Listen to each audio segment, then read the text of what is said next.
नमस्कार दोस्तों, मेरा नाम है अर्पित और आज के इस वीडियो के अंदर हम फिजिकल एजुकेशन की second unit children and women in sports को देखने वाले हैं। तो दोस्तों आप देखते रहिएगा इस वीडियो को। इस वीडियो के अंदर हम बहुत कमाल क्वेश्चंस को भी सॉल्व करने वाले हैं जिनके एग्जाम में आने की प्रोबेबिलिटी बहुत ज़्यादा है।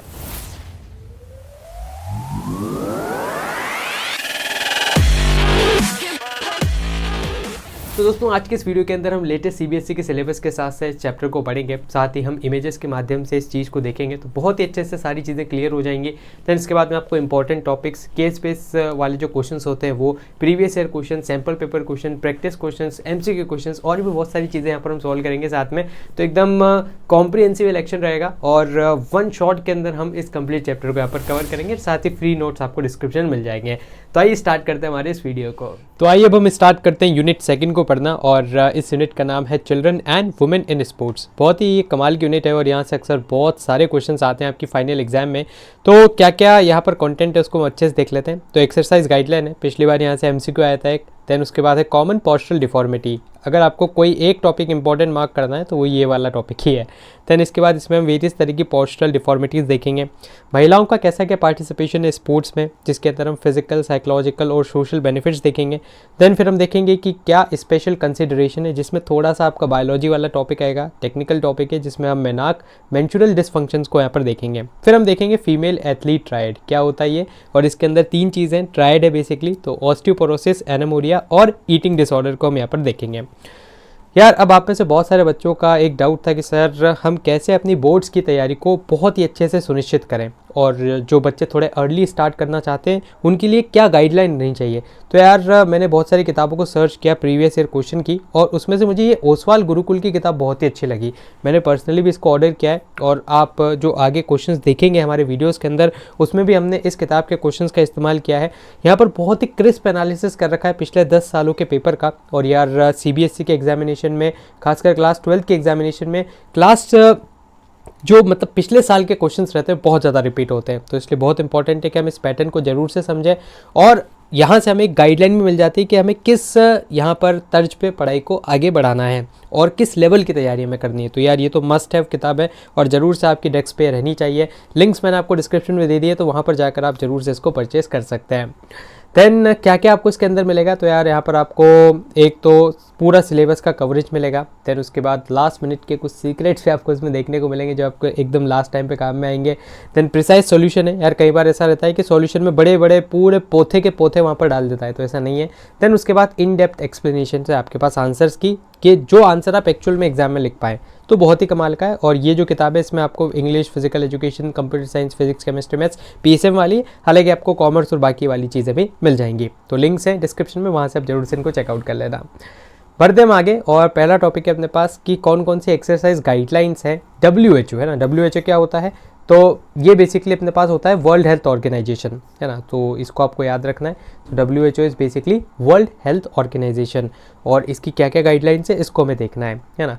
सो सबसे पहले तो आपसे कई बार यहीं से सवाल आ जाता है जो स्टेजेस ऑफ ग्रोथ रहती है, तो इसको थोड़ा सा आप एक रफ आइडिया रखना है इसका कि इन्फेंसी है ना, तो जो नवजात रहता है, जो शिशु रहता है ना, तो वो जो शिशु रहता है वो क्या रहता है, 0 से 2 साल के बीच में उसकी उम्र रहती है। देन 2 से 6 साल का जब वो हो जाता है तो वो अर्ली चाइल्डहुड के अंदर आता है ना। अब यहाँ पर बचपन आपका स्टार्ट हो चुका है। फिर मिडिल चाइल्डहुड होता है 7 से 10, और 11-12 साल की जब आप हो जाते हैं तो आप लेटर चाइल्डहुड में आ जाते हैं, है ना। मेजॉरिटी ऑफ बच्चे जो इस वीडियो को देख रहे होंगे वो एडोलेसेंस स्टेज में, और यहाँ पर आप 13 से 19 साल के रहते हैं, है ना। कई किताबों में आपको 18 भी मिल जाएगा, तो आप ऑप्शन में देख लेना। जैसे जनरली बोला जाता है ना कि 18 साल और उसके बाद तो आप क्या हो जाते हो, एडल्ट हो जाते हो। तो इसलिए आप इसको 13 से 19 या 18 दोनों मान सकते हो, है ना।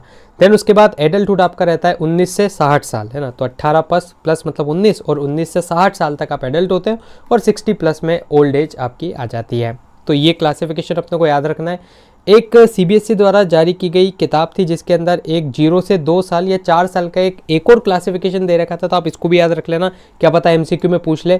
तो न्यू बॉर्न है ना, नवजात, जिसका जस्ट जन्म ही हुआ है, बिल्कुल यहाँ पर है ना टोकरी में बैठा हुआ है वो, तो वो हो जाता है 0 से 2 मंथ न्यू बॉर्न। फिर 2 मंथ से 1 साल, तो ये हो जाता है अपने पास इन्फेंट, है ना। तो इन्फेंट बच्चा है वो, और अभी वो चल फिर नहीं रहा है। लेकिन फिर जो 1 से 4 साल का बच्चा है वो हो जाता है आपका टोडलर, है ना।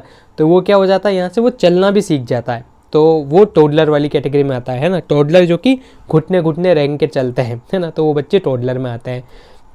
अब क्या क्या गाइडलाइन है WHO की वो हम देख लेते हैं। सबसे पहले इन्फेंसी, है ना, तो इन्फेंसी स्टेज में क्या होगा कि आप बच्चों को क्या क्या सिखाएं, है ना, तो उसी चीज़ को हम एक्सरसाइज गाइडलाइन बोलते हैं बेसिकली। तो हम बच्चे को क्या सिखाएंगे कि कैसे आप अपना हेड कंट्रोल करें, सिटिंग क्रॉलिंग आप कैसे कर सकते हैं। फिर ग्रोस मोटर एक्टिविटी, देखो पहले क्लास 11th के सिलेबस में आता था मोटर एक्टिविटीज़, और इस मोटर एक्टिविटीज़ में हम पढ़ते थे दो तरह की मोटर एक्टिविटी, एक होता था फाइन मोटर एक्टिविटी और एक होता था ग्रॉस मोटर एक्टिविटी।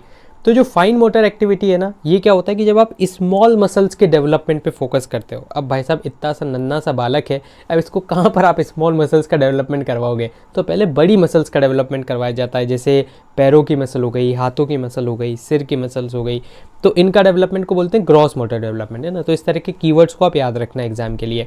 देन कैसे आर्म्स को मूव किया जाए, लेग्स को मूव किया जाए, है ना, कैसे आप किसी ऑब्जेक्ट तक पहुँचें, तो ये बड़ी बड़ी इस तरह की यहाँ पर एक्टिविटीज़ इनसे करवाई जा रही है।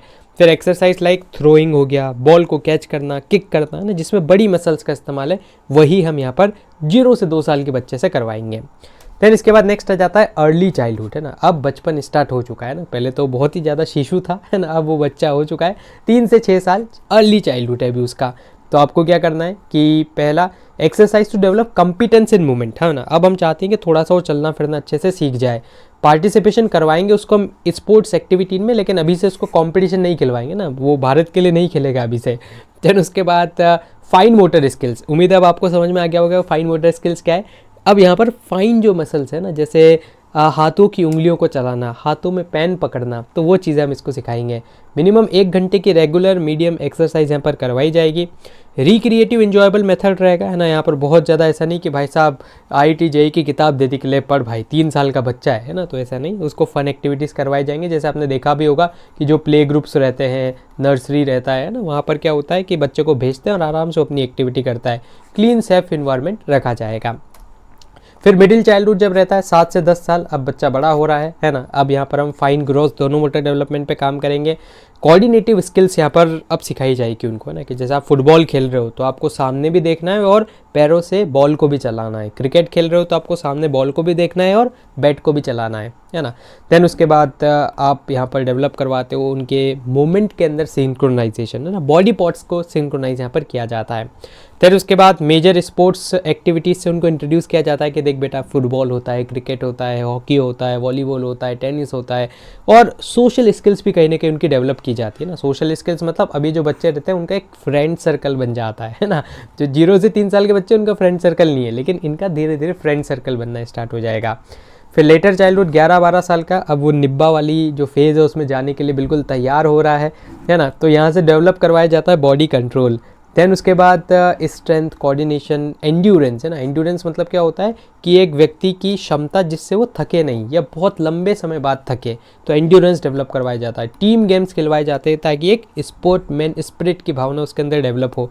देन रूल्स के बेसिस पर खेलों को खिलवाया जाता है। देन स्पोर्ट्स ट्रेनिंग, है ना, अब जिस भी फॉर एग्जांपल बच्चे को आगे चल के क्रिकेटर बनना है तो उसको यहाँ पर क्रिकेट के लिए स्पेसिफिक ट्रेनिंग करवाई जाएगी, फुटबॉलर बनना है तो उसकी ट्रेनिंग करवाई जाएगी, तो वो सारी चीज़ें भी यहाँ से स्टार्ट होती है। फिर आ जाता है एडोलेसेंस, है ना, निब्बा निब्बी वाली स्टेज 13 से 18 साल, और यहाँ पर क्या होता है कि moderate vigorous intensity physical activity करवाई जाती है। 60 मिनट का यहाँ पर सेवरल आवर्स एवरी डे, है ना, तो बेसिकली उनको मतलब 60 मिनट टू कुछ घंटों तक एक्सरसाइज यहाँ पर करनी चाहिए, मतलब इतने टाइम आपकी बॉडी एक्टिव रहना चाहिए। देन उसके बाद मसल स्ट्रेंथनिंग, है ना, आप धीरे धीरे अपनी मसल्स पे काम कर सकते हो, 3 दिन जिम जा सकते हो। देन बोन को स्ट्रेंथनिंग करने की एक्सरसाइज यहाँ पर करवाई जाती है, वेट ट्रेनिंग करवाई जाती है, डंबल वंगल उठाना। देन रनिंग, स्विमिंग, ये सारी चीज़ें कर सकते हो ताकि आपका स्टेमिना बना रहे। तो यही वो एज रहती है जिसके अंदर एक इंसान के अंदर सबसे ज़्यादा एनर्जी जो रहती है ना, तो वो सबसे ज़्यादा एनर्जी इसी फेज़ में रहती है। इसके बाद तो धीरे धीरे जो इंसान है वो बूढ़ा होता जाता है। देन इसके बाद नेक्स्ट आता है एडल्टहुड। एडल्टहुड में क्या होता है कि मॉडरेट इंटेंसिटी फिजिकल एक्टिविटी यहाँ पर करवाई जाती है, और मसल्स को स्ट्रेंथन करने की exercise at least 2 times a week यहाँ पर करनी है ना। अब देखो इसमें भी क्या होगा कि जैसे 19 से 30 साल का है तो उसके लिए थोड़ा हाई इंटेंसिटी, 30 से 45 साल का है थोड़ा सा इंटेंसिटी कम करेंगे, 45 से 60 का है तो और इंटेंसिटी यहाँ पर कम कर दी जाएगी, है ना, तो ये एज के हिसाब से रहेगा। देन उसके बाद नेक्स्ट है अपने पास रनिंग, स्विमिंग, स्टेमिना बिल्डिंग, ये सब काम यहाँ पर भी करना है ताकि बॉडी आपकी हेल्दी रहे। नेक्स्ट है ओल्ड एज में अगर आप पहुंच जाते हो, 60 साल के हो जाते हो, तो फिर क्या है, तो भाई साहब 5 दिन मॉडरेट इंटेंसिटी रखना है। देखो अब यहाँ पर इंटेंसिटी कैसे हो गई, मॉडरेट हो गई, क्योंकि बहुत ज़्यादा हाई इंटेंसिटी कर लोगे तो भाई साहब बुढ़े हैं वो कभी भी टाटा बाय बाय करके निकल जाएंगे, है ना। तो इसलिए मॉडरेट इंटेंसिटी रहेगी। देन उसके बाद एक्टिविटी जैसे वॉकिंग हो गया, लाइट जंप हो गया। देन उसके बाद 45 से 60 मिनट के आसपास रहेगा ये। देन आपको बीच में 10-10 मिनट का ब्रेक भी देते जाना है ना। तो यहाँ पर इंटरवल वाली आपकी एक्सरसाइज रहेंगी सारी। देन जो ऐसे बुजुर्ग हैं जो कि एक्टिव हैं, तो यहाँ पर वो 30 मिनट से ज़्यादा भी ट्रेनिंग कर सकते हैं, है ना। देखो यहाँ पर भी डिवाइड हो जाएगा, 60 से 70, 70 से 80, 80 से 90, 90 से 100, है ना। तो ये आपको क्लासिफिकेशन वहाँ पर एग्ज़ाम में लिखना नहीं है, लेकिन हाँ आपको बेसिकली इसको याद ज़रूर रखना है ना, कि इस तरह का वहाँ पर क्लासिफिकेशन हो सकता है। देन इसके बाद ये हो गया, है ना, हाइट, स्ट्रेंथ, एक्टिविटी ये सब करना है, और एज के हिसाब से यहाँ पर वो अपना जो एक्टिविटीज़ है उसको परफॉर्म करेंगे। नेक्स्ट आ जाता है अपने पास सेकेंड जो अपना टॉपिक है वो है common postural deformity and corrective measures. तो देखो 2 टर्म्स हैं, टर्म्स के हिसाब से हमें बिल्कुल समझते जाना है। पोस्चरल डिफॉर्मिटी क्या होता है, देखो जब हम कहीं पर भी बैठते हैं तो बोलते हैं कि यार अच्छा पोस्चर बना, है ना। खड़े होते हैं तो क्या यार प्रॉपर पोस्चर में खड़ा रहे। तो बेसिकली जब आपका वो वाला पोस्चर बिगड़ता है तो उसी को हम पोस्चरल डिफॉर्मिटी बोलते हैं। तो ये बेसिकली एक मेल फॉर्मेशन है of any component of the body part या जॉइंट। तो आपके जॉइंट में कहीं कोई मेल फॉर्मेशन, कोई विसंगति आ जाती है तो फिर हम उसको पोस्चरल डिफॉर्मिटी बोलते हैं। इस फ्लो चार्ट को आप याद रखना। यहाँ पर देखो कितने तरीके दे रखी है, knock knee, kyphosis, lordosis, bowleg, scoliosis, round shoulder और फ्लैट फुट। तो ये 7 तरह की पोस्चरल डिफॉर्मिटी हमारे सिलेबस में इन्हें हमें याद रखना है। जिसमें देखो पैरों की कौन सी है, नॉक नी और फ्लैट फुट, ये आपकी पैरों की है, और बोलेग्स है ना, ये 3 तो पैरों की है। फिर उसके बाद स्पाइनल कॉर्ड की कौन सी है, काइफोसिस, लॉर्डोसिस, स्कॉलियोसिस, ये आपकी स्पाइनल कॉर्ड की है, और शोल्डर की है राउंड शोल्डर। तो 3 स्पाइनल कॉर्ड की, 3 पैरों की और 1 शोल्डर की, ये आपको याद रखना है। क्योंकि कई बार एग्जाम में सीधा पूछ लिया जाता है कि इनमें से कौन सी डिफॉर्मिटी पैरों की नहीं है, तो फिर आपको वो वाली सारी हटानी है जो कि पैरों की नहीं है ना, या फिर जो पैरों की है वो हटानी पड़ेगी। तो इसको आप याद रखना है, फ्लो चार्ट इंपॉर्टेंट है। और कई बार बड़े वाले 5 वाले क्वेश्चन में, 5 नंबर वाले क्वेश्चन में सीधा ही पूछ लेता है कि भाई साहब जितनी भी डिफॉर्मिटीज़ आपको पता है सारे बता दो। फिर करेक्टिव मेजर्स, है ना, कि भाई साहब डिफॉर्मिटी तो हो गई है, अब इसको कैसे सुधारा जाए डॉक्टर साहब बताओ, है ना। तो फिर अपने को बताना पड़ेगा। तो इसमें कोई योगासन रहेंगे, कुछ बेसिक एक्सरसाइज रहेगी, उसको बस हमें थोड़ा सा याद रखना है। फिर आगे हम बढ़ते हैं नॉक नी। तो नॉक नी को हम गेनू वेलगम के नाम से जानते हैं। याद रखना, कई बार एग्जाम में सीधा ये पूछ लेता है कि नॉक नी को एक और किस नाम से जाना जाता है। तो आप याद रखिएगा कि नॉक नी को गेनू वेलगम के नाम से जाना जाता है। अब देखो पहले आप इस डायग्राम को देखो, इसमें क्या हो रहा है। यहाँ पर नॉर्मल अगर इंसान रहेगा तो उसका जो पैर है, मतलब ये जो येलो वाला बिंदु है वो यहाँ पर आना चाहिए, है ना। जैसे मैं एक और बताता हूँ, डायग्राम ये रहा। तो ये आपका नॉर्मल अलाइनमेंट है। इसमें देखो ये सारे येलो बिंदु क्या है, एकदम सीध में है ना। तो ये आपका नॉर्मल है और बीच में आपकी थोड़ी सी अच्छी जगह भी बच जाएगी। लेकिन नॉक नी वाले में क्या है, दोनों एक दूसरे को नॉक नॉक कर रहे हैं। तो नॉक नॉक कर रहे हैं तो ये नॉक नॉक, है ना। तो इस तरह से नॉक नॉक करेंगे एक दूसरे को। और यहाँ पर ये येलो वाला जो आपका पॉइंट है, नी का जॉइंट, वो बिल्कुल इतना आगे आ जाएगा। तो नॉर्मल अलाइनमेंट से आपका अलाइनमेंट बिगड़ रहा है, तो बेसिकली ये डिफॉर्मिटी है। तो ये आपको याद रखना है, ठीक है। तो एज इट इज़ ये वाला डायग्राम बना दो तो मज़ा ही आ जाएगा एग्जाम में। देन ये याद रखना है गेनू वेलगम। अब कैसे याद रखें भाई साहब, तो गेनू तो लगभग हर जगह आएगा, वेल गम, है ना। तो गम से हम क्या करते हैं, किसी भी 2 चीज़ों को चिपकाते हैं। तो यहाँ पर भी देखो आपके जो घुटने एक दूसरे से चिपक रहे हैं। तो इस तरह से आप याद रख लेना कि नॉक नी को गेनू वेलगम के नाम से जानते हैं। तो ये एक नी का मिस अलाइनमेंट है, और इसमें आपके नी अंदर की तरफ मुड़ जाते हैं, और एज अ रिजल्ट दोनों नी एक दूसरे को टच करते हो, नॉक करते हैं अगेंस्ट ईच अदर। तो ये होता है आपके पास नॉक नी, है ना। नॉर्मली क्या होता है, 3 से 4 इंच का गैप रहता है, लेकिन इस नॉक नी वाली डिफॉर्मिटी में वो गैप हट जाता है। क्या क्या इसके कारण हैं, तो कॉजेस क्या हो जाएंगे इसके, तो वेरियस इसके कारण हैं। पहला है तो मसल्स में अगर वीकनेस होंगी तो हो सकता है कि आपके घुटने अंदर की तरफ झुक जाए। बहुत ज़्यादा ओवरवेट है तो, है ना, उनके जनरली इस तरह से झुके हुए ही रहते हैं अंदर की तरफ। बैलेंस डाइट आप नहीं ले रहे हो, और विटामिन डी की अगर कमी है तो विटामिन डी डायरेक्टली रिलेट करता है किससे, डायरेक्टली रिलेट करता है बोन की स्ट्रेंथ से, है ना। तो बोन आपकी वीक रहेंगे तो अंदर की तरफ मुड़ जाएगा।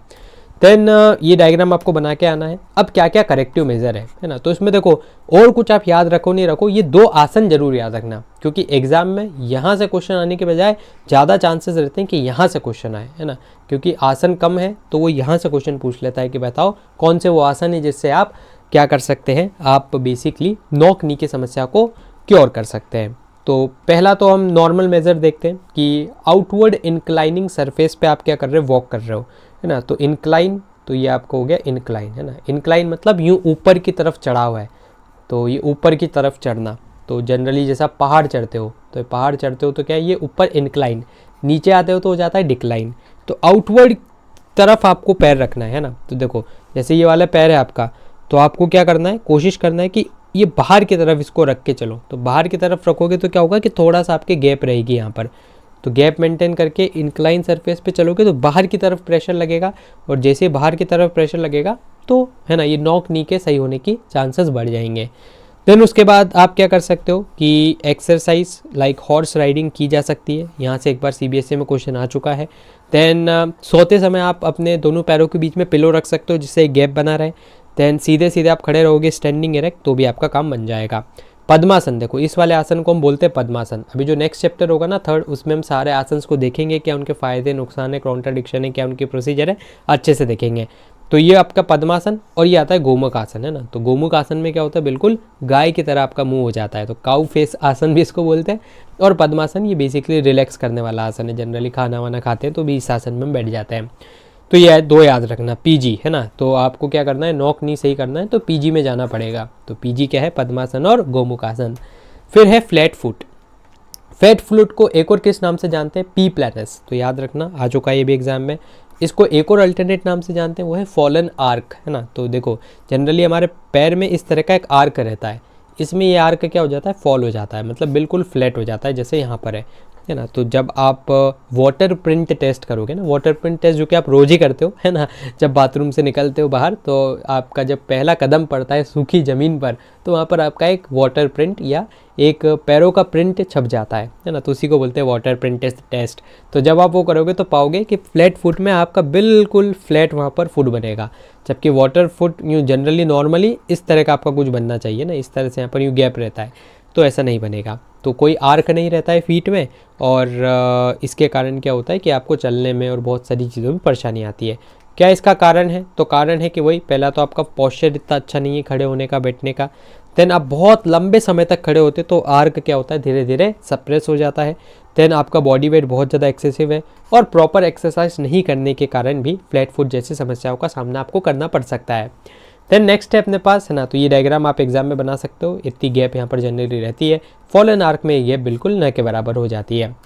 फिर क्या क्या करेक्टिव मेजर है, तो आप हील एंड टो वॉकिंग, है ना। तो ये जो आपका पैर रहता है, तो पैर में यहाँ पर रहता है आपका हील, ये है टो, है ना। तो आप या तो टो के बल या फिर आप हील के बल चलेंगे तो आपका यहाँ पर आर्क क्रिएट होने की संभावनाएं बन जाएंगी। देन सेकेंड है आप एक्सरसाइज कर सकते हो, जैसे स्कीपिंग रोज़। देन उसके बाद आप पैरों से जो कंचे रहते हैं, है ना, तो उन पैरों से आप कंचों को उठाएंगे तो भी यहाँ पर क्या होगा कि आपका जो आर्क है वो डेवलप हो जाएगा। देन सैंड में, है ना, जैसे कभी हम बीच पर जाते हैं, तो बीच पर जाते हैं तो हम क्या करते हैं कि सैंड में कुछ लिखते हैं, तो वो हाथों की जगह पैरों से अगर आप लिखोगे तो भी फ़र्क पड़ेगा। देन कौन कौन से आपको आसन करने पड़ेंगे, तो भाई साहब अब की बार आपको AV, है ना, जैसे आप TV में लगाते हैं ना, TV AV, तो वो जो AV है वो आपको करना पड़ेगा अगर आपको फ्लैट फुट हटाना है तो A से है अधोमुखासन और वज्रासन। तो ये वाला आसन है आपके पास वज्रासन, और ये है अधोमुखासन, है ना। तो इसमें इस तरह का एक ट्राइंगल हम बना लेते हैं। देन इसके बाद नेक्स्ट आता है बॉल एक्स। तो हम सबसे पहले पैर वाली देख रहे हैं, तो अब आ जाएगा गेनु वे रम, है ना। तो यहाँ पर क्या है भाई साहब, रम पी, और रम पीने के कारण क्या हो गया, इस तरह के आपके पाँव हो गए। तो इस तरह से आप इसको याद रख सकते हो, क्योंकि पहला क्या था, वो था गेनु वेल गम, है ना। तो गम क्यों था, क्योंकि वहाँ पर नॉक हो रहा है, और यहाँ पर रम है, रम पीते ही आपका क्या हो गया, और दूर हो गया पैर। तो इसमें एक बो लाइक पोजीशन बन जाती है ना, बो मतलब होता है धनुष, तो धनुष जैसी यहाँ पर पोजीशन हो जाती है, धनुष, तो धनुष जैसी पोजीशन हो जाती है ना। और यहाँ पर बिल्कुल आप चाहें तो तीर छोड़ सकते हैं, है ना, दोनों तरफ से। तो ये होता है बो लेग्स। और इसके क्या कॉजेज़ हैं, तो पहली बात तो है lack of vitamin D, phosphorus, calcium, इस तरह के मिनरल्स की कमी हो जाना।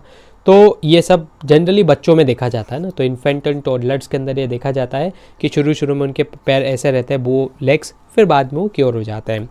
देन क्या मेजर्स हैं, तो कैल्शियम दो भाई साहब बच्चों को, इसलिए आपने देखा होगा, है ना, ये बॉर्नविटा वाले और ये हॉर्लिक्स वाले सब कैल्शियम कैल्शियम कैल्शियम बोलते रहते हैं अपने एड्स में। देन आप बैलेंस डाइट लेंगे तो भी आपका ये जो बो लेग है ये वाली समस्या क्योर हो जाएगी। फिर राउंड शोल्डर वाली समस्या को कैसे क्योर किया जाए, तो ये एक प्रकार की पोस्चरल डिफॉर्मिटी है जिसमें आपके शोल्डर्स आगे की तरफ ड्रॉ हो जाते हैं और जो चिन है वो भी आगे की तरफ पॉइंट करना स्टार्ट हो जाता है। तो दो बातें याद रखनी कि shoulders are drawn and chin आगे की तरफ पॉइंट करता है।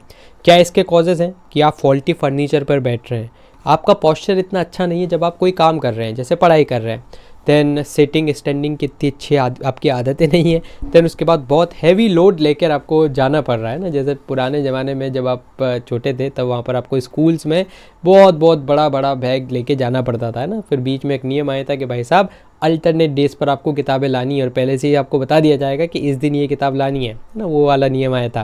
देन उसके बाद स्लीपिंग ऑन वन साइड पर आप सोएंगे तो भी आपका यहाँ पर राउंड शोल्डर होने का खतरा है। देन इसके बाद इस तरह का देखो यहाँ पर अब ये एज इट इज़ ऐसा है ना, कोई डायग्राम वो नहीं बना के आना है, इमेज आपको इसका एक रफ आइडिया बना के आ जाना है कि जैसे ये यहाँ पर आपका ये ना सब कुछ एकदम स्ट्रेट है यहाँ पर, और इसमें क्या हो जाएगा थोड़ा सा आप स्टिक डायग्राम ही बनाना है ना। देखो यहाँ पर आपकी चेन इज़ पॉइंटिंग फॉरवर्ड, थोड़ा सा इस तरह का राउंड हो गया, तो ये और आपके हाथ ये, तो इस तरह से देखो ये साफ पता लग रहा है, तो ये लिख के आ जाना नॉर्मल और यहाँ पर लिख देना राउंड शोल्डर। तो इस तरह से आप स्टिक डायग्राम बना के आ जाओगे तो भी आपका काम चल जाएगा, ठीक है। तो स्टिक डायग्राम आप बना के आ जाइएगा। देन इसके बाद हम आगे बढ़ते हैं और नेक्स्ट अपन करते हैं क्या, नेक्स्ट इसके अपने को करेक्टिव मेजर्स देखने हैं अभी तो, ठीक है। सो ये राउंड शोल्डर हो गया अपना। फिर करेक्टिव मेजर्स क्या है, रेगुलर एक्सरसाइज करें और leaning back of the chair, तो चेयर पे लीन करना बैक, तो इससे भी आपका राउंड शोल्डर सही होने के चांसेस हैं। देन उसके बाद और क्या कर सकते हैं, तो स्ट्रेंथिंग ऑफ मसल्स वाली एक्सरसाइज आप करें। देन जो इम्बैलेंस हो रहा है उसको करेक्ट करने की कोशिश करें, चेस्ट को स्ट्रेच करें, वॉल पे स्ट्रेच करें, प्लैंक लगाएं, पुलअप लगाएं, रिवर्स शोल्डर स्ट्रेच करें, है ना। तो इनमें से जितनी भी आपको याद रह जाती है उतने लिख के आ जाना। यहाँ से सीधा एमसीक्यू में क्वेश्चन नहीं आता कभी भी, यहाँ से क्वेश्चन अगर आएगा तो सीधा राउंड शोल्डर का आएगा जिसमें आपको एक या दो बात इसमें से कोई से लिखनी पड़ेगी, है ना। तो जो एक्स्ट्रा से याद रह जाए याद रख लेना।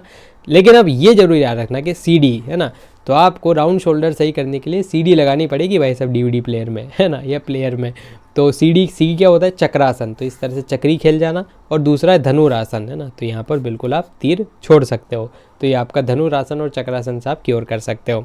तो इसको क्या करना, अगर कोई आप नोट्स बना रहे हो तो शॉर्ट नोट्स अगर आप बनाओ तो वहाँ पर बस क्या लिखना, इनके कीवर्ड्स लिख लेना, तो आपको एंड टाइम पर इसको रिवाइज करने में बहुत आसानी रहेगी। फिर नेक्स्ट आ जाता है काइफोसिस मतलब होता है हंच बैक या राउंड अपर बैक। तो देखो इसमें यहाँ पर अपने को इमेज में ही दिख रहा है कि जो आपकी अपर बैक है क्या हो रही है, इस तरह से राउंड हो रही है। तो ये ऐसी कंडीशन है जिसमें आपका जो स्पाइन है ना, स्पाइन का कर्वेचर बहुत ज़्यादा एक्सेजरेट हो जाता है या इंक्रीज़ हो जाता है। अब इसके कॉजेज़ क्या हैं, कॉजेज़ है कि आप हेड बार बार फॉरवर्ड ले जाते हो एब नॉर्मल मैनर में, या फिर ये हो सकता है कि वंशानुगत हो, हेरिडिटी से, है ना, उम्र के कारण हो सकता है, आपको पहले ही कोई अर्थराइटिस, है ना, ये हड्डियों की समस्या रहती है, ऑस्टियोपोरोसिस भी हड्डियों की समस्या है, ये आपको समस्याएं हैं, है ना। अर्थराइटिस मतलब वो जोड़ों का दर्द, आपको याद हो तो एक टाइगर श्रॉफ हीरो हैं, उनके पापा जैकी श्रॉफ, है ना, वो इसका एडवर्टीजमेंट करते हैं वो जोड़ों के तेल का, है ना। तो अर्थराइटिस, देन ऑस्टियोपोरोसिस है आपका, then malnutrition, pulling of heavy weight pull करना, फर्नीचर अनस्टेबल होना, पोस्चरल आपकी हैबिट सही नहीं होना, मसल्स में वीकनेस होना, तो इन सारी चीज़ों से काइफोसिस हो सकता है। तो आप ये डायग्राम बिल्कुल बना के सकते हैं। इसमें स्पाइन का डायग्राम बना देना कि काइफोसिस में इस तरह से आपकी स्पाइन बेंड हो जाती है और इसमें एकदम सीधी रहती है।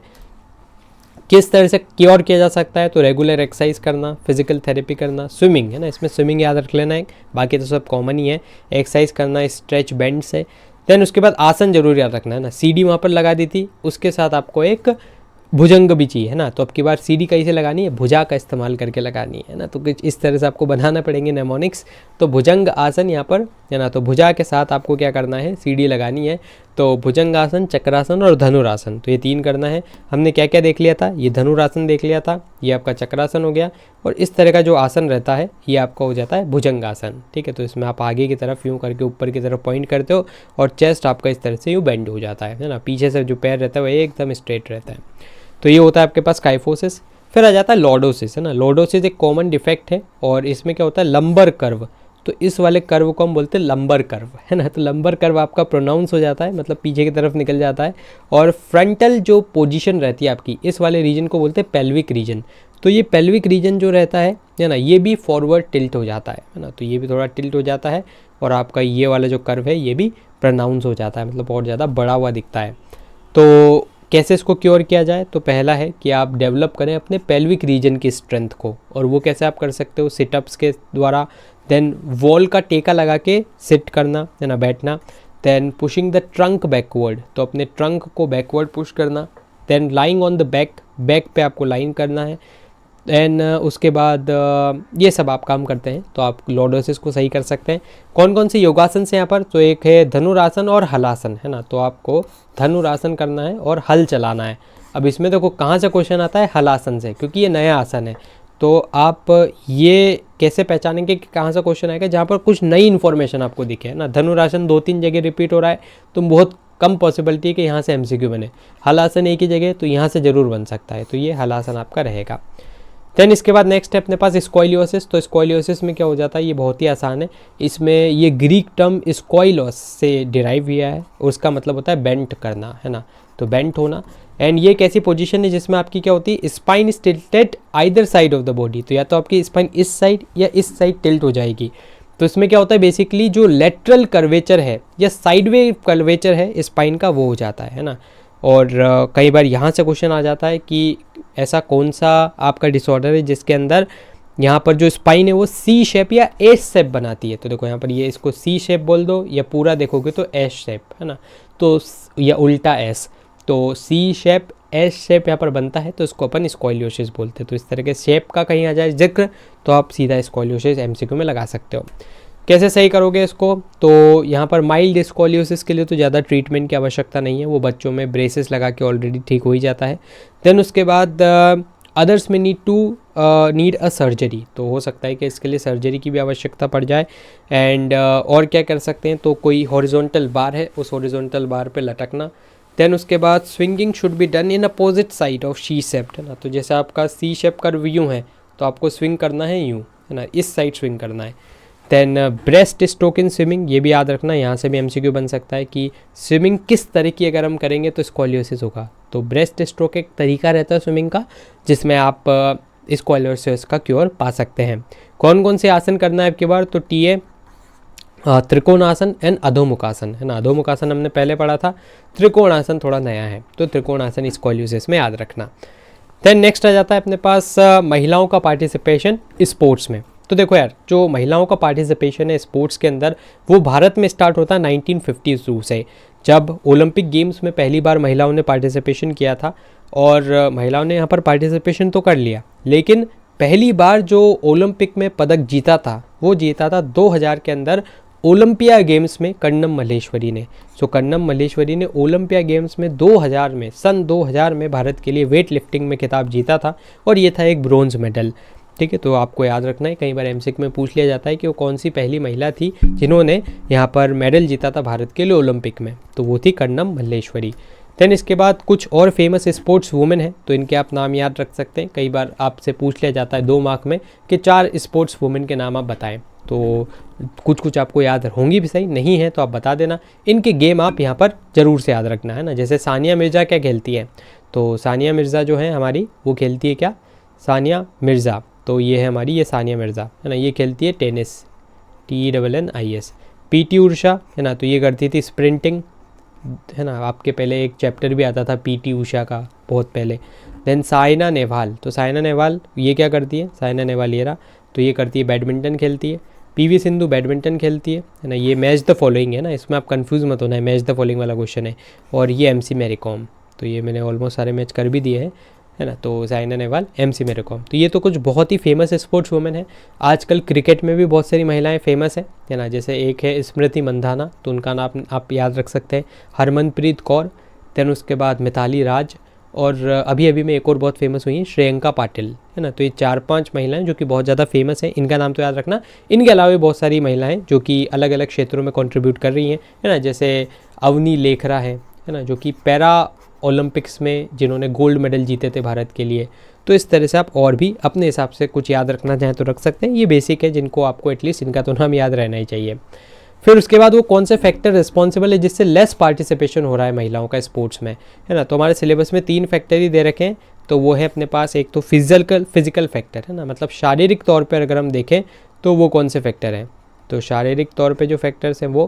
फिर उसके बाद साइकोलॉजिकल होता है मतलब मनोवैज्ञानिक तौर पे, तो मनोवैज्ञानिक है ना, तो मनोवैज्ञानिक तौर पे कौन से वाले फैक्टर्स हैं जो कि यहाँ पर महिलाओं के पार्टिसिपेशन को कम करते हैं, और सोशलॉजिकल है ना, मतलब सामाजिक वो कौन से फैक्टर्स हैं जिससे यहाँ पर महिलाओं का पार्टिसिपेशन कम होता है। तो फिजिकल में है ना, आप इनके अलावा भी और लिख सकते हो, एक तो अपन अभी पढ़ेंगे सही फीमेल एथलीट राइट, तो उसके 3 ही एलिमेंट्स को लिख देना। देन फिटनेस और वेलनेस की कमी यहाँ पर देखने को मिलती है ना। फिटनेस तो आप जान ही रहे होंगे कि आपकी बॉडी फिट नहीं है, और वेलनेस मतलब क्या होता है कि ये कंप्लीट हेल्थ, जिसमें आपका आ जाता है mental, physical, emotional, spiritual, environmental, financial, हर एक प्रकार की अगर फिटनेस रहेगी तो फिर वो वेलनेस कहलाएगी। फिर मनोवैज्ञानिक फैक्टर्स में क्या आ जाता है, कॉन्फिडेंस की कमी। देन महिलाओं के मैचों को कोई देखने ही नहीं जाता है ना, नंबर ऑफ फीमेल्स जो कोचेस हैं वो भी कम है, मीडिया कवरेज कम मिलता है, पर्सनल सेफ्टी का एक इशू रहता है, और एजुकेशन ऑफ जो वुमेन है ना, कई बार वो भी बहुत ज़्यादा लेस रहती है, तो उनको अवेयरनेस ही नहीं रहती कि भाई सब कौन से कॉम्पिटिशन है, ओलंपिक क्या होता है, पैरालंपिक क्या होता है। देन सामाजिक क्या कारण है कि भाई साहब प्रॉपर कानून नहीं बने हुए जो कि महिलाओं के स्पेसिफिक हो। देन स्पोर्ट्स एक्टिविटी के लिए महिलाओं के पास ज़्यादा टाइम ही नहीं मिलता भाई साहब, घर के काम बहुत रहते हैं। देन मेल डोमिनेटेड कल्चर है स्पोर्ट्स में भी, और जो एटीट्यूड है सोसाइटी का ना, जिसमें आप लिख सकते हो पैट्रियार्कल माइंडसेट, पुरुष सत्तात्मक सोच है ना, तो उसके कारण भी महिलाओं का पार्टिसिपेशन स्पोर्ट्स में बहुत कम है। देन इसके बाद नेक्स्ट आ जाता है स्पेशल कंसीडरेशन, और इसमें हम देखते हैं मेनार्क एंड मेंस्ट्रुअल डिसफंक्शन क्या होता है। तो देखो क्या होता है इसमें, period of adolescence is marked by certain universal physical biological changes in the body, जिससे बॉडी के अंदर सेक्सुअल मैच्योरिटी आती है ना। अभी जैसे जो बच्चे क्लास 12th में हैं वो इस वीडियो को देख रहे हैं, तो उनमें से बहुत सारे बच्चों ने या लगभग सभी ने इस चीज़ को महसूस किया होगा कि जब आप 12-13 साल के थे और जब आप अभी 17-18-19 साल के हैं तो आपकी बॉडी में बहुत सारे चेंजेस आए हैं, फिजिकल लेवल पे, बायोलॉजिकल लेवल पे, हर एक तरीके से। तो उन चेंजेस से क्या हुआ, आपकी बॉडी अब सेक्शुअली मैच्योर हो गई है ना। तो देखो यहाँ पर आपने बायोलॉजी में क्लास 10th में 9th में एक चैप्टर पढ़ा होगा रिप्रोडक्शन, तो वो इंसान का एक मेन कर्तव्य है ना। पुराणों में, वेदों में, हर जगह इस चीज़ का जिक्र भी है कि एक मनुष्य की जो मेन रिस्पॉन्सिबिलिटी है वो रिप्रोडक्शन भी है, ताकि वो अपनी पॉपुलेशन को आगे बढ़ाता जाए है ना। जानवर भी ये करते हैं, इंसेक्ट्स, कीड़े मकोड़े, सब कुछ ये करते हैं, सब लोग करते हैं है ना। तो इसके लिए क्या इंपॉर्टेंट है कि एक सर्टेन एज हो जहाँ पर वो सेक्शुअल मैच्योरिटी आ जाए, जिसके बाद वो व्यक्ति आगे और ऑफस्प्रिंग्स को प्रोड्यूस कर पाए है ना। तो वो चेंजेस जब पूरी बॉडी में डेवलप हो जाते हैं तो उसको बोलते हैं सेक्सुअल मैच्योरिटी आ जाना। नाउ टाइम जब ये सेक्सुअल मैच्योरिटी रीच होती है महिलाओं में है ना, या सभी में, तो उसको हम बोलते हैं प्यूबर्टी।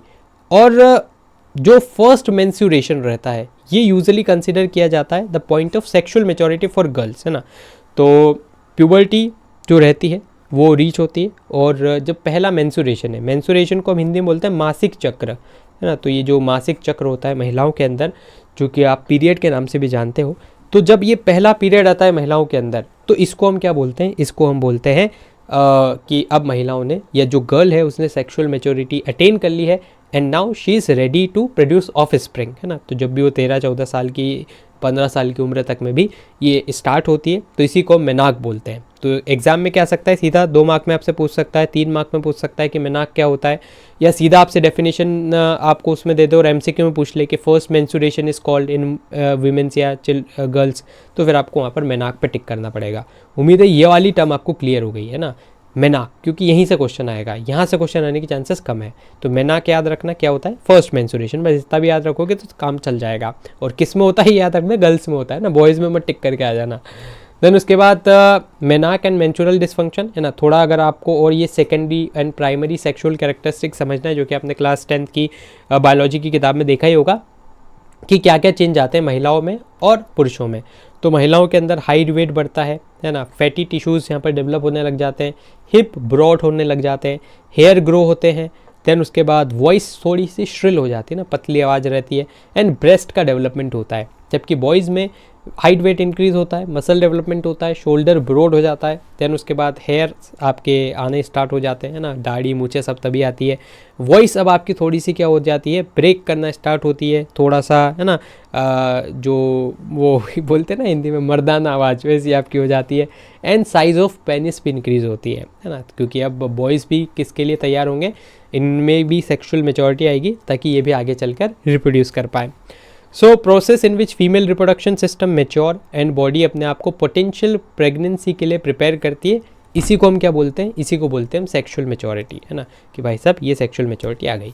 सेक्सुअल मेच्योरिटी की डेफिनेशन आपसे शायद ही एग्जाम में पूछी जाए, क्योंकि एग्जाम में आपसे मेनाक और मेंस्ट्रुअल डिसफंक्शन पूछा जाएगा, तो इसका आप जरूर से याद रखना।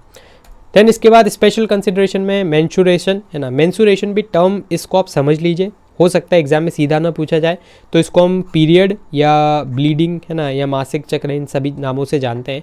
ये एक प्रोसेस है महिलाओं के अंदर जिसमें डिस्चार्ज किया जाता है थ्रू द वेजाइना, है ना, तो ये वर्ड याद रखना, कहाँ से किया जाता है, वेजाइना।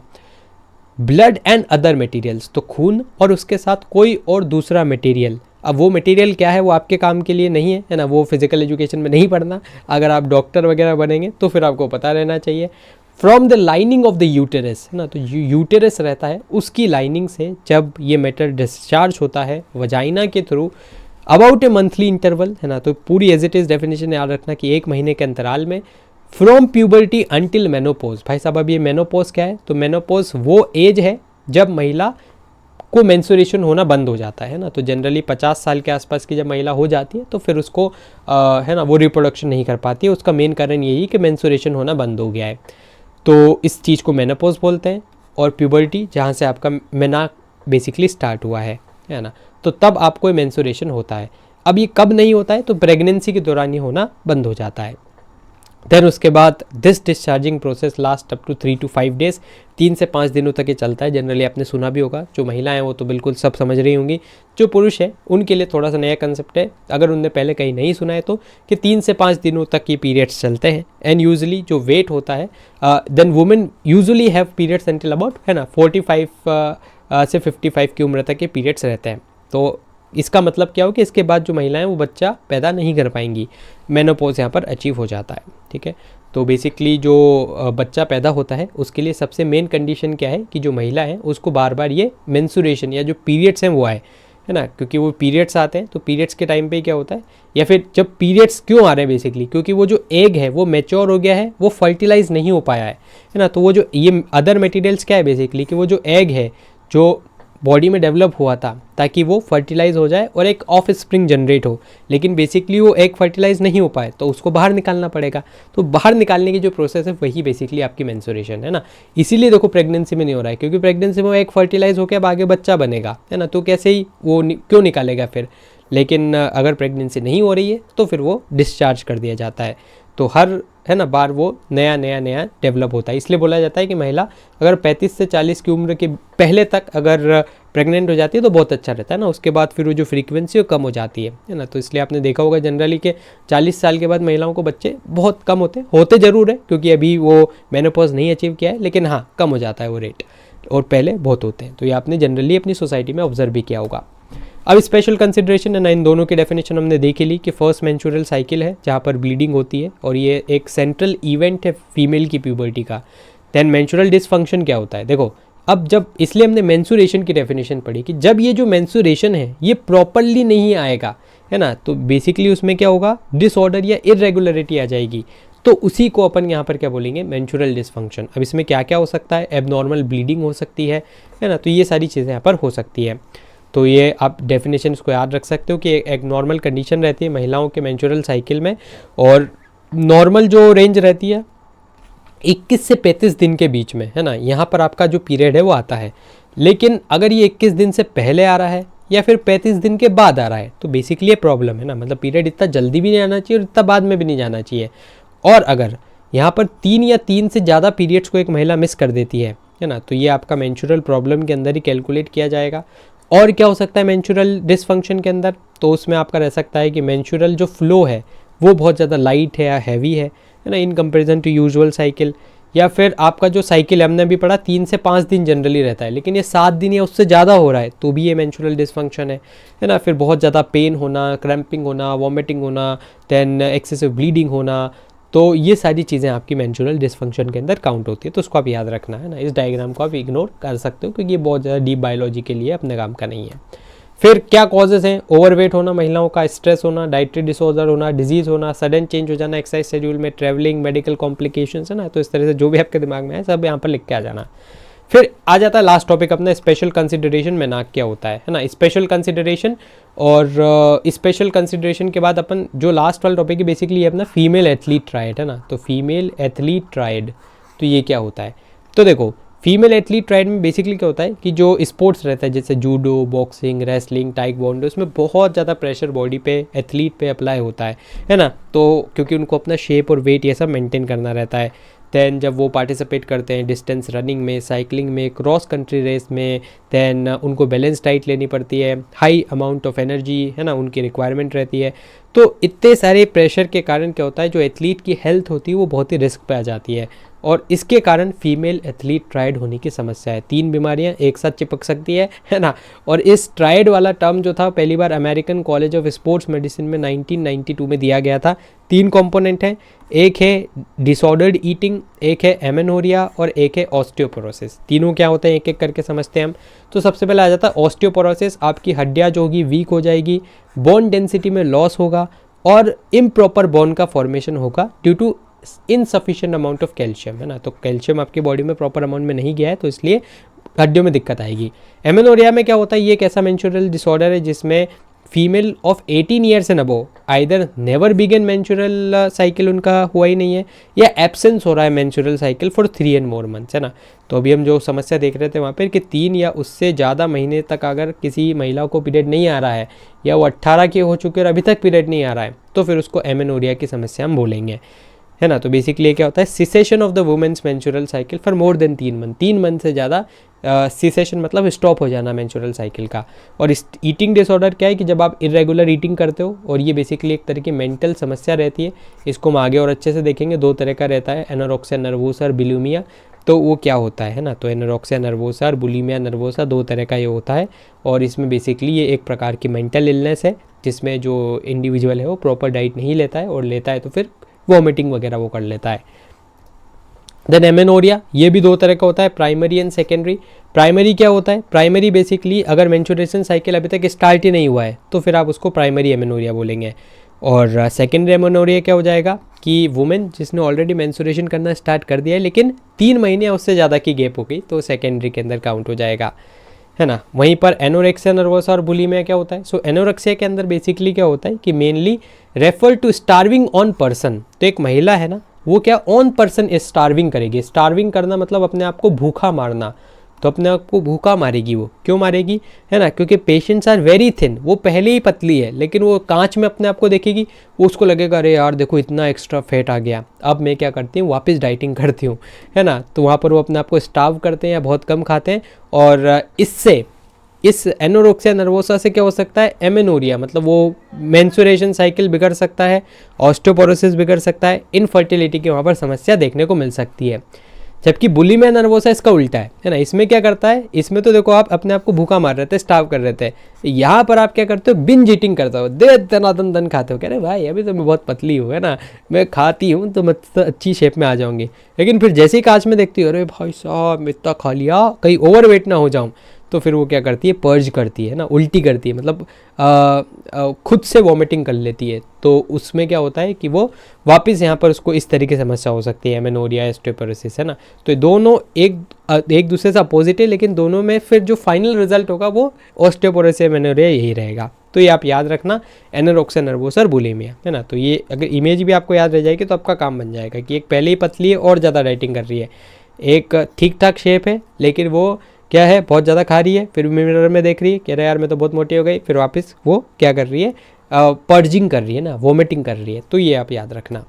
अब PYQ देख लेते हैं। तो ये एक क्वेश्चन आया था कि नॉर्मल स्टैंडिंग पोस्चर बोथ नीज टच ईच अदर, ये अभी हमने पढ़ा था कि 3 से 4 इंच की गैप रहती है, बिल्कुल एज इट इज़ अपने नोट्स में लिखा हुआ था।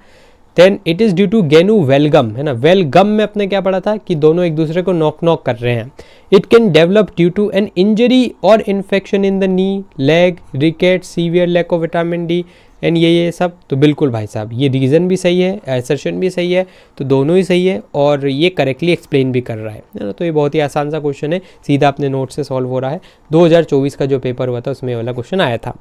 देन उसके बाद WHO के अनुसार रिकमेंडेशन है children of which year should be engaged in physical activity जो कि फॉर 180 मिनट्स हो है ना। देखो 180 मिनट्स मतलब 3 घंटे हो गए यहाँ पर, एंड शुड हैव 10 से 13 घंटे ऑफ गुड क्वालिटी स्लीप भी होना चाहिए। तो देखो आप दो बात इसमें बोल रखी है कि 3 घंटे की तो भाई साहब वो क्या करे, एक्टिविटी करे, और दूसरा है कि 10 से 12-13 घंटे वो सोए भी सही। तो क्या आपको लगता है कि 17 साल का बालक 13 घंटे सोता है? नहीं भाई साहब, है ना, उसको हम सोतलू बोलेंगे अगर वो सोएगा। वो मुश्किल से 8 से 9 घंटे सो पाएगा। लेकिन 1 से 2 साल का है, सोएगा तो भाई साहब वो दम लगा के, है ना, वो 12-13 घंटे सो जाएगा, कोई दिक्कत नहीं। लेकिन 180 मिनट 3 घंटे तक वो एक्सरसाइज नहीं कर पाएगा। सेम लेस देन 1 ईयर के लिए तो बचा ही इसमें कौन सा, 3 से 4। और हमने पढ़ा भी था कि 0 से 2 और फिर उसके बाद 3 से आगे 6 तक, है ना। तो आपका अर्ली चाइल्डहुड स्टार्ट हो जाता है। अब आपको यहाँ पर ग्रॉस मोटर के साथ फाइन मोटर पर भी काम करना है। तो भाई साहब इतना काम करोगे तो टाइम तो लगेगा। एंड दूसरा है कि आप अभी भी आप बच्चे तो हो ही सही, तो आप 10 से 13 घंटे सोओगे, है ना। तो ये थोड़ा सा लॉजिक का क्वेश्चन था, लेकिन हाँ अगर आप नोट्स को सही से पढ़ के जाएँ तो ये काम आप कर लेंगे, ठीक है। तो 3 से 4 साल याद रखना। Then menarche is related to, ये हमने पढ़ ही लिया अभी, क्या होता है, बिगिनिंग होता है मेंस्ट्रुअल पीरियड का एक महिला के अंदर। देन उसके बाद नेक्स्ट आ जाता है, यहाँ पर अपने को मैच द फॉलोइंग करना है। नॉक नी क्या होता है ना, नॉक नी में बेसिकली यहाँ पर नी एक दूसरे को टच करते हैं। काइफोसिस में क्या होता है, बैकवर्ड कर्व आपका एक्सेजरेट हो जाता है। लॉर्डोसिस में क्या होता है, सो लॉर्डोसिस में इनवर्ड कर्वेचर होता है स्पाइन का, है ना। तो ये लंबर कर्व तो प्रोनाउंस हो जाता है लेकिन स्पाइन अंदर की तरफ चल जाती है। और बो लेग में क्या होता है कि एक वाइड गैप बन जाती है और बिल्कुल धनुष जैसा स्ट्रक्चर बन जाता है। तो ऑप्शन ए इसका राइट आंसर है। देन यहाँ पर क्वेश्चन है कि राउंड शोल्डर जो आपकी डिफॉर्मिटी है उसके लिए आप कोई करेक्टिव मेजर्स बताएं। तो पहले आप थोड़ा सा राउंड शोल्डर को डिफाइन कर देना, डायग्राम बनाना स्टिक वाला, और फिर जो अपन ने इसके करेक्टिव मेजर्स पढ़े थे एज इट इज छाप के आ जाना। फिर नेक्स्ट आता है ना, ये सारे इसके एक्सरसाइज है जो कि आप कर सकते हो। ऑलमोस्ट हमने इन चीज़ों को डिस्कस किया है। देन सजेस्ट करो physical exercise for childhood and adulthood, दोनों ही हमने पढ़ा है ना। चाइल्डहुड में 3 फेज आ जाता है आपका, early childhood, middle childhood, letter childhood. तीनों में जो आपने पढ़ा है 2-2 बता देना क्योंकि 3 मार्क्स का ही है। और एडल्टहुड की भी 2 बता देना, है ना। एडल्टहुड आपका आता है 19 से लेकर 60 तक, तो पहले एज मेंशन करना और फिर उनकी 2-2 एक्सरसाइज बता देना। Then give your outlook participation, महिलाओं का पार्टिसिपेशन 5 नंबर में आया है ना। तो आपको पूरा बताना पड़ेगा यहाँ पर कि पहली महिला कौन थी, फिर अभी कौन कौन सी मॉडल्स हैं, फिर उसके बाद क्या परेशानी आ रही है फिजिकल लेवल पे, साइकोलॉजिकल लेवल पे, सोशोलॉजिकल लेवल पे। तो पूरा आपको बताना है। 5 मार्क्स का क्वेश्चन है, 120 से 150 शब्द आपको लिखना है। देन सैम्पल पेपर में क्या प्रश्न है कि अगर मेंस्ट्रुएशन साइकिल बिगिन नहीं होता है प्यूबर्टी पे तो उस कंडीशन को हम क्या बोलेंगे। तो देखो बिगिन ही नहीं होता है तो उसको हम बोलेंगे प्राइमरी, और बिगिन हो जाता है लेकिन उसके बाद फिर गैप आती है 3 महीने की तो फिर सेकेंडरी होएगा। देन नेक्स्ट है kyphosis is also known as, तो इसको हम हंचबैक बोलते हैं, है ना। याद रखना इसको, ये सीधा फैक्चुअल क्वेश्चन था। Then postural deformity that is cause due to increase in lumbar region, तो लंबर जहाँ पर भी आए लॉर्डोसिस लगा के आ जाना, है ना। तो लॉर्डोसिस की डेफिनेशन है और ये लॉर्डोसिस का अपने पास डायग्राम आ जाएगा कि लंबर रीजन प्रोनाउंस और पेल्विक रीजन भी आपका फॉरवर्ड जाएगा। देन यहाँ पर देखो ये भी थोड़ा सा याद रख लेना, कई बार क्वेश्चन आ जाता है। देखो ये गले की जो हड्डी रहती है ना उसको बोलते हैं सर्वाइकल, आपने कई बार सुना भी होगा सर्वाइकल पेन है, तो वो गले में अगर कहीं पेन होता है। फिर थोरिएक स्पाइन क्या रहती है, काइफोसिस वाली, है ना। तो काइफोसिस वाली जो हड्डी रहती है वो थोरिएक रहती है, और लंबर वाली रहती है लॉर्डोसिस की। तो कई बार थोरिएक नाम अगर आ जाए तो काइफोसिस लगा के आ जाना, और लंबर नाम आती है तो आपको पता ही है लॉर्डोसिस लगाना है ना। जैसे यहाँ पर नहीं, ये तो हालांकि दूसरा क्वेश्चन है। पोस्टरल डिफॉर्मिटी जिसमें कॉन्वेक्सिटी लेफ्ट, कॉन्वेक्सिटी राइट, मतलब सी या एस वाला शेप बने तो ये हो जाएगा स्क्वालियोसिस। तो ये आपका देखो इस तरह का, कहीं या तो एस शेप मान लो या सी शेप मान लो। Then not spinal cord deformity, तो स्पाइनल कॉर्ड की डिफॉर्मिटी कौन सी नहीं है, ये है ना। तो ये तीनों तो स्पाइनल कॉर्ड की है। फ्लैट फुट आपकी पैरों की डिफॉर्मिटी है। Then postural deformity related to posterior curve, है ना। तो प्रोस्टेरियर कर्व से रिलेटेड कौन सी हो जाएगी, काइफोसिस, ये आपको याद रखना है। तो देखो यहाँ पर आता है प्रोस्टेरियर आर्क यहाँ पर बनता है, थोरिएक अभी हमने पढ़ा, है ना। देन सर्वाइकल आपका रहता है गले वाला, और लंबर रीजन आपका रहता है नीचे वाला। तो काइफोसिस में आता है प्रोस्टेरियर और थोरिएक, ये दोनों शब्द याद रखना क्योंकि ये सैम्पल पेपर में पूछा गया है। देन इसके लिए कौन सी एक्सरसाइज करनी है, पहले तो आपको पता लगाना है ये क्या है। तो ये अपना कौन सा है, फ्लैट फुट वाली समस्या है ना। तो फ्लैट फुट याद रखना। फिर उसके बाद स्किपिंग वॉकिंग दोनों ही आपको काम करने हैं, तो सी इसका आंसर हो जाएगा। हलासन मैंने बताया था कि ये हलासन यूनिक है ना, तो ये आ सकता है। तो ये लॉर्डोसिस में इसको यूज़ किया जाता है ना। तो ये हलासन आता है, इसको लॉर्डोसिस में यूज़ किया जाता है। इसके साथ पश्चिमोत्तानासन को भी यूज़ किया जा सकता है। फिर यहाँ पर आपको ये डिफॉर्मिटी दे रखी है और इधर एक्सरसाइज दे रखी है ना। हमने पढ़ा था हॉर्स राइडिंग हो गया, फिर ये आपका ये हो गया ट्राइंगल वाला आसन, ये हलासन है ना। हलासन अभी हमने पढ़ा है, हलासन क्यों यूज़ करते हैं अपन, तो हलासन अपन यूज़ करते हैं लॉर्डोसिस, तो ये लंबर का प्रोनाउंस हो रहा है लॉर्डोसिस, तो थर्ड का बी होना चाहिए, तो थर्ड का बी मतलब ये, और ये तो ख़त्म हो गया अपने पास है ना। फर्स्ट का ए है ही, तो ये हॉर्स राइडिंग आपको करना है जब नॉक नीज़ है। देन उसके बाद ये आपके पास अगला आ जाता है क्या, ये काइफोसिस। अगर इस तरह का है तो आपको ये वाला काम करना पड़ेगा है ना। तो फोर्थ का आ जाएगा सी, तो फोर्थ आना चाहिए सी में, तो इसका मतलब आंसर सी आ जाएगा है ना। फिर उसके बाद ये गरुड़ आसन या जो भी है, तो ये आपको करना रहेगा किस में, ये आप कर सकते हो ये इस वाले में, बोलेक्स में। फिर नेक्स्ट आ जाती है केस स्टडी फाइनल, इसको देख लेते हैं। सैंडी को डायग्नोस किया गया है पोस्चरल डिफॉर्मिटी से है ना, और कॉन्वेक्सिटी लेफ्ट, कॉन्वेक्सिटी राइट वगैरह हो रही है, तो आपको बताना है कौन सी डिफॉर्मिटी है, तो ये बहुत ही आसान है, स्कोलियोसिस नाम की उसको डिफॉर्मिटी हो जाएगी। तो ये था अपना ये वाला चैप्टर। Thank you. तो फिलहाल के लिए इस वीडियो में इतना ही। मुझे उम्मीद है कि आपको वीडियो पसंद आया होगा। अगर आपके कोई भी डाउट्स हो, सवाल है, सुझाव हो, तो उसको आप जरूर से कमेंट बॉक्स में लिख दीजिएगा। दोस्तों आप हमारे चैनल को भी सब्सक्राइब कर लीजिएगा, क्योंकि इससे हमें और भी ज़्यादा मोटिवेशन मिलता है आपके लिए वीडियोस बनाने के लिए। सब्सक्राइब बटन के पास मैंने एक बेल आइकन को आप जरूर से दबा दीजिएगा, ताकि हमारे चैनल के लेटेस्ट नोटिफिकेशंस आपसे मिस ना हो। तो दोस्तों धन्यवाद, जय हिंद, जय भारत।